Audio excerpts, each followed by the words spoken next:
காஞ்சிபுரம் ஏகனாபுரம் கிராம சபை கூட்டத்தில் பரந்தூர் பசுமை விமான நிலைய திட்டத்திற்கு எதிர்ப்பு தெரிவிக்கப்பட்டிருக்கிறது.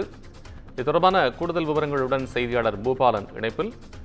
பூபாலன், கிராம சபை கூட்டத்தில் நடந்த அந்த சம்பவம் குறித்து விஷயங்கள் குறித்து விவரமா பதிவு செய்யும். வணக்கம் கோபால்.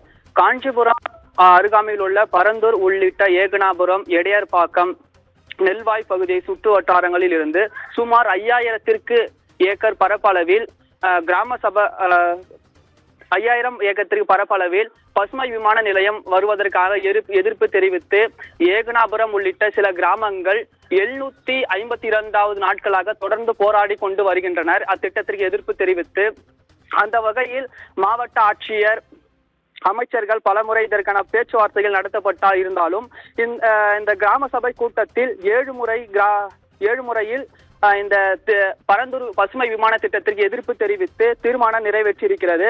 அதே போல சிறப்பு கிராம சபை கூட்டம் உட்பட 6 முறை கிராம சபை கூட்டங்கள் புறக்கணித்தும் இந்த நிலையில் விமான நிலையம் திட்டத்திற்கு நில எடுப்பு பணிக்கானது மேற்கொண்டு வருகின்ற நிலையில் அதற்கான புதிய அலுவலகங்கள் அமைத்தும் புதிய நில எடுப்பதற்கான கணக்கெடுப்பை விரிவுபடுத்துவதென அலுவலர்களையும் அமைத்தும் நில எடுப்பதற்கான நில உரிமையாளர்களை அழைத்து அவர்களிடம் பேச்சுவார்த்தை நடத்தப்பட்டு இதற்கென ஆட்சேபனை இருக்கா என்று தெரிவித்து நில எடுப்பானது நடைபெற்று வருகின்ற நிலையில் இன்று சுதந்திர தினத்தையொட்டி ஏகனாபுரத்தில் மகளிர் உதவி திட்ட அலுவலர் எழில்விழி முன்னிலையில் நடைபெற்ற கிராம சபை கூட்டத்தில் கிராமத்தின் வளர்ச்சி சார்ந்த திட்டங்கள் குறிப்பிட்டிருந்தாலும் விவசாய நிலங்களை அழித்தும் குடியிருப்புகளை அழித்தும் வருகின்ற பசுமை விமான நிலையத்தை எதிர்த்து தீர்மானம் நிறைவேற்றியிருக்கிறது.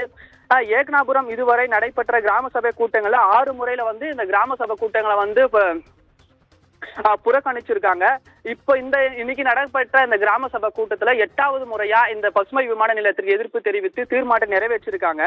இந்த கிராம சபை கூட்டத்துல முக்கியமா பார்த்தோம்னா கிராம சபை கூட்டத்துல பொதுமக்கள் மகளிர் உதவி திட்ட அலுவலர் எழில்விழியிடம் கிராம செயலாளர் ஏன் இந்த கிராம சபை கூட்டத்திற்கு வரவில்லை என்றும் விமான நிலையம் வரக்கூடிய சுற்று வட்டார பகுதிகளில் அரசின் திட்டம் பல கோடியில் செயல்பட்டு வருகிறது, ஆனால் ஏன் ஏகனாபுரத்தில் மட்டும் அரசின் திட்டம் புறக்கணிக்கப்படுகிறது என்று பல குற்றச்சாட்டு கேள்விகளை எழில்விடம் கேட்டு இதற்கான தக்க பதில்களை அரசு ஊழியர்கள் பதில் அளித்தால் மட்டுமே இந்த கிராம சபை கூட்டம் நிறைவு பெறும் என்று அங்கே கிராம சபை கூட்டத்திலே காத்து கொண்டிருக்கின்றனர்.